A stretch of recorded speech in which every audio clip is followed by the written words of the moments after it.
Welcome to Reddit Aliens, historians of Reddit. What is the strangest chain of events that you've ever studied? Please remember to like, share, and subscribe. We learned about this in school. In the 1950s in Borneo, they were suffering from an outbreak of malaria, so with the help of the World Health Organization, they sprayed DDT all over the island to kill the mosquitoes. But the DDT also killed the island's wasps, which helped control the population of thatch-eating caterpillars. Thatch that's people's homes were made out of, and thanks to this, their roofs began to collapse. Many other small insects started to get affected by the DDT, which were eaten by geckos. The geckos developed a tolerance to the DDT, but the cats who ate the geckos didn't, and the cat population started to die off. This led to the island's rat population to increase greatly. And that's the story of how an island with a malaria problem led to cats being airdropped into Borneo. President Andrew Jackson was walking out of the Capitol building with his buddy Congressman Davy Crockett. A man approached them, drew a gun, but it misfired. The man drew a second gun, which also misfired. Andrew Jackson, fairly old at this point, lifted his cane and began beating the would-be assassin. Normally, people would react with justice served, but Jackson was beating him so badly that Davy Crockett had to pull Jackson off of his would-be assassin, who was arrested shortly after. The would-be assassin stood trial, represented by lawyer Francis Scott Key, author of the Star-Spangled Banner, and was the first American to be found not guilty by reason of insanity. I also think it was either Andrew Jackson or Andrew Johnson, but one of them had like 100 duels in his lifetime with guns and only killed one person, but, well, in a duel. Wild times. This is an older BBC series called Connections with James Burke hosting, and it is incredibly fascinating. You can watch most of the episodes on YouTube. It's kind of what you're asking about. Chains of events throughout history, from the Normans' horse stirrups to mine shafts to vacuums to telecommunications, all connected. I highly recommend anyone give this a try. Zheng Gou Canal. So, the Han, head of the Qin, were fond of mega projects and massive infrastructure investments, so they found a hydraulics engineer and sent him over to sell them on an absurd canal idea. Build a massive canal to use runoff water from the two flood-prone rivers to irrigate worthless plains. Tame the rivers, flooding irrigate wasteland, everybody wins. And in the Han's schemes, it's an absurdly large project that will keep the Qin diverted and invested for decades. And it does. Except about halfway through, the Qin cotton on this and confront their hydraulics engineer, Zheng Gou, presumably confronted with whatever creative things they do to spies and saboteurs. Throws himself on Qin mercy. Yeah, I'm a spy. Yeah, it was to sabotage your efforts, but I'm really an engineer, guys, and this will really work, honest. Let me finish it. And please, don't do that thing with the cheese grater. The Qin presumably conclude that they can always torture him to death later, and let him remain in charge of the project. And, wonder of wonders, it works. Thousands of hectares of rich but fallow desert are turned into fertile farmland. Existing farmland is made safer by giving the flooding rivers runoff channels. The canal makes the Qin rich beyond their already immense wealth, which they turn to larger armies, eventually crushing the Han and, briefly, uniting China. Pretty much the fall of the Berlin Wall. The USSR was already crumbling by this point, and so they agreed to allow the wall to be opened for a bit. Well, the guy in charge over in Berlin didn't really get the point across to the public very well, and as a result, everyone assumed that the wall was permanently coming down. This led to pretty much all of East Berlin flocking to the wall and demanding to be let through. The guards through there knew there was no way to restrain all these people without a massacre occurring, and the Russian government had no real way of easily fixing the huge mistake, and so the Berlin Wall fell, all because of a misinterpretation. British officers in India in the 18th century were eating quinine powder to help treat malaria. Quinine is so bitter on its own, so they started putting it in their club soda to make it easier to down. They invented tonic water, brought the water back to Europe, and they started putting it in their gin. hence gin and tonic. The events that led and culminated in the War of the Bucket for sure. Essentially, one Italian state who followed Holy Roman Emperor stole a bucket from another Italian state who followed the Pope. War broke out. The Papal state highly outnumbered the HRE state, but HRE state won. Then stole another bucket. Was a trip for sure when I learned about this one. In 1918, British MP Noel Pemberton Billing caused a major scandal when he accused actress Maud Allen and Margot Asquith, wife of the previous Prime Minister, of being at the center of a homosexual ring sabotaging the war effort. Evidence included Allen having performed in a play by Oscar Wilde, and Asquith having attended the performance. He presented his case in an article entitled "The Cult of the Clitoris," in which he claimed the exiled Prince of Albania had a black book listing all the blackmailed homosexuals in Britain. Maud Allen, who was in fact homosexual, Asquith was not, sued for libel but lost. During the trial, one witness claimed to have seen the Albanian prince's black book and claimed that the judge's name was in it. Horses evolved in North America, spread during prehistorical times into Asia, and then later were extinct in North America. If things had been only slightly different, horses could have been native only to the Americas, or just completely extinct by prehistory. Not having horses would have made a huge difference to Asian and European history. No Mongol invasions, no European knights. The white collars from the port case in Peru, that is still ongoing. It has landed former presidents, current political power holders, and many public servants to jail. Many congressmen and women are shaking, knowing they will be next once their parliamentary immunity runs off. Thing is, one day, two idiot drug dealers decided to have a shootout in the streets of Callao, which is a port city, embedded inside Lima, the country's capital city. The place is highly contested by drug dealers since the port facilities are the main exit point for large drug shipments. Obviously, this being Peru, everything is corrupt as F, so a small but brave and honest group of police officers and district attorneys start investigating the shootout and casually obtain wiretap judge orders for the suspects of the drug-dealing organization. And to behold, a lot of judges and politicians were in the payroll of these drug dealers. But that was not the funny part. That would be the fact that the wiretapping orders were expanded, and in the end, they ended up finding out the top judges in the country did favors in exchange for ridiculous things. One of them asked for an iPhone for her daughter and tickets to see the national soccer team play. This guy also was asked to let a guy walk free who had raped a 14-year-old girl, and his response was, "What do you want? Reduced sentence? Go free?" He can be heard on the audio discussing how much rape did the girl get, and speaking of it as if it was nothing. These top judges control which judge gets sent to which court. Obviously, most of our politicians, being real corrupt Fs, have lots of ongoing court cases. No surprise to find among the recordings that these top judges negotiated with a lot of politicians and to arrange favors. This has caused a chain reaction of people being investigated and jailed, politicians and members of the justice system. It is confirmed what everyone suspected for years, that the justice system in Peru only works if you have money and or know people inside. Also, bonus track, some journalists have been linked to these corruption rings thanks to these audios. Currently, the Congress, which is the most corrupt and useless one in decades, is scrambling to keep the judges accused of corruption from going to prison while keeping the president from making reforms by obstructing laws. Everyone and their mothers are ducking for cover because they know that the evidence against is mounting so damn fast, that the usual tactics no longer work for these politicians. So, thanks to this, and the Odebrecht Lava Jato case, we might finally find some justice for these corrupt politicians that have been treating us like idiots for the past 30 years. And all because two idiot drug dealers wanted to see who had the biggest dick by shooting each other. Probably how Pepsi briefly became the 6th largest military in the world.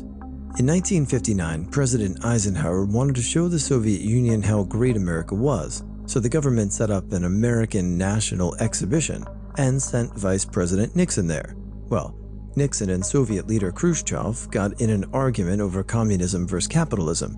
As it got heated, the president of Pepsi stepped in and was like, "Bro, Khrushchev, chill out, have a Pepsi." Khrushchev must have loved that shit, because then the Soviet Union wanted to permanently bring Pepsi over to their country. The problem is that their money wasn't accepted throughout the world. Instead, like true Russians, the Soviet Union traded vodka for Pepsi. This was all good until the late 1980s, when their contract was going to expire and vodka wouldn't cut it for payment. So instead, they traded Pepsi an F-ton of submarines and warships for $3 billion worth of Pepsi. Sadly, instead of terrorizing the seas and shooting harpoons at their enemies, Pepsi decided to sell the fleet to a Swedish scrap metal company. The British government wanted to get rid of cobras in India, so they started offering money for dead cobras. To take advantage of this, many people started breeding cobras to kill for the money, so they stopped buying dead cobras once they realized it was going on. All of the cobra breeders released the snakes, and there ended up being even more cobras than there had been in the first place. This sounds like government bureaucracy personified. Can't blame the people for making money off of the policy, so you get what you want. Nixon created a chain of events that I find hard to believe. So in 1968, Lyndon Johnson is president. He's a Democrat, and the Democrats are having issues. The party is majorly split up between segregation issues, and they have the Vietnam War that the country is stuck in. Nixon starts promising to end the draft, and he also proclaimed that he had a plan to end the war. Just before the election year on Halloween, a Thursday, LBJ gets on the news and declares that the war is almost over and peace is at hand. The North Vietnamese were participating in peace talks, and all war activity had been suspended. They left the peace talks because Nixon himself told them that if they kept the war going on for one extra week, he would offer them a better deal once he was in power. So, by Saturday, the North Vietnamese had walked out of the peace talks and the war was back on. The election on the next Tuesday went to Nixon, but barely. The war continued for another 5 years, and in that time 15,000 Americans died, as well as who knows how many Vietnamese. LBJ knew about it at the time because he had wiretapped the South Vietnamese ambassador, as well as several others, and felt he could not reveal the extent of the wiretapping the Americans were guilty of, even if it meant Nixon got away with treason. I remember how King Henry I was returning to England. He allowed his only legitimate son, next in line for the crown, his half-brother and sister, and a bunch of really important people to ferry back with the guy who offered to sail the king back, while the king went back on his own. After that all get drunk, the boat crashes and only some randoms survived. This caused a civil war between England and Normandy for 18 years, 1135 to 1153, according to Wikia. Chronicles describe this as a period in which Christ and his saints were asleep.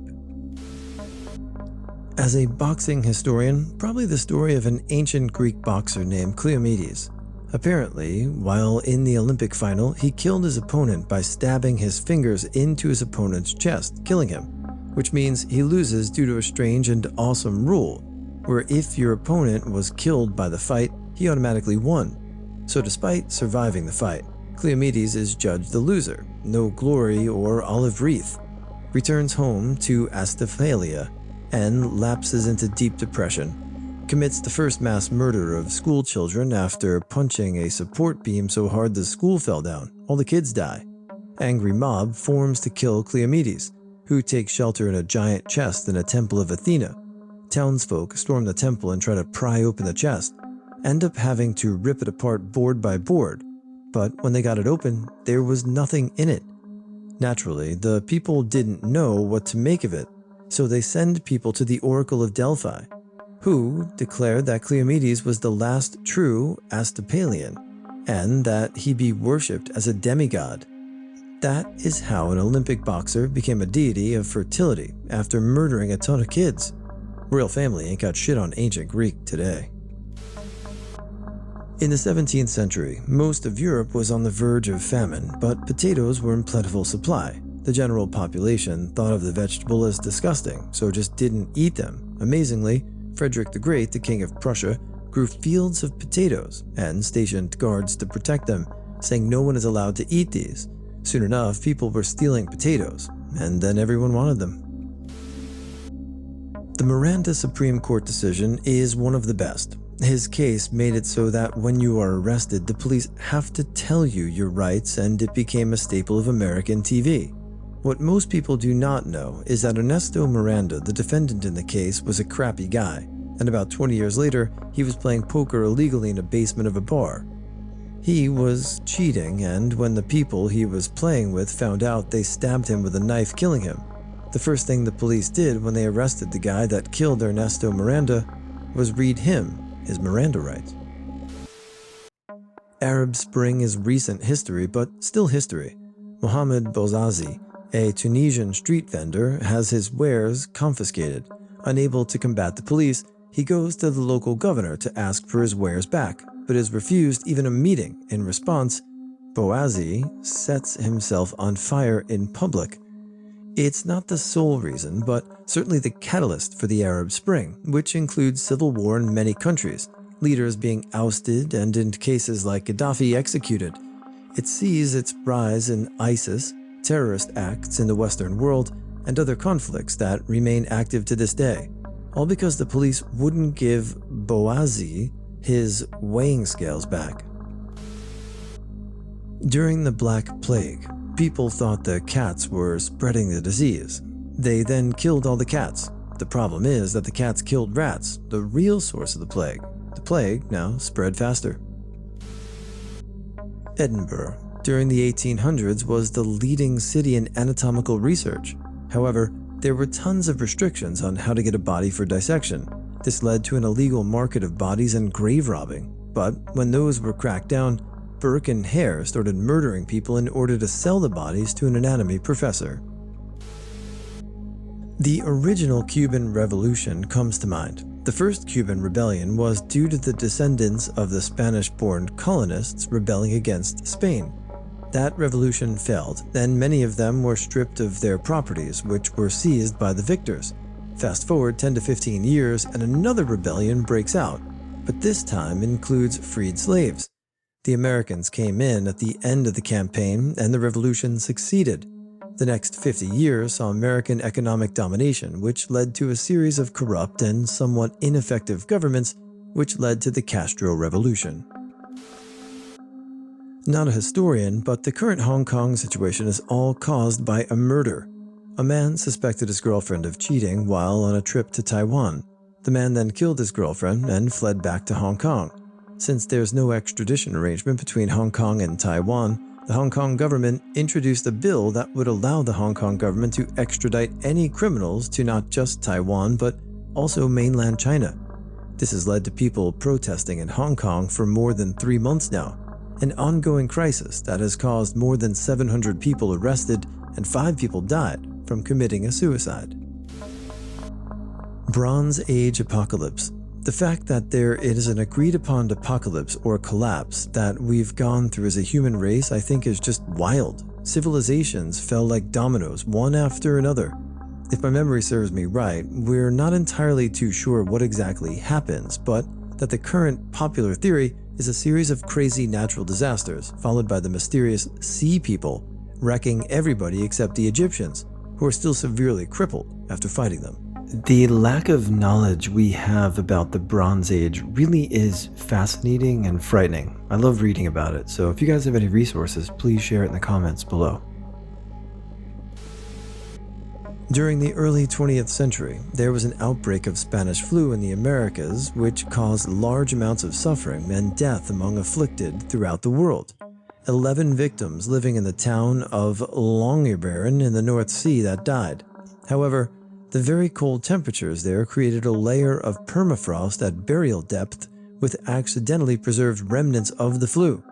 This made it illegal to die there, as turning up the ground would likely re-release the disease. However, scientists studying epidemics such as the Spanish flu use samples from deceased in Longyearbyen. TLDR. Spanish flu makes it illegal to die in Longyearbyen, Norway.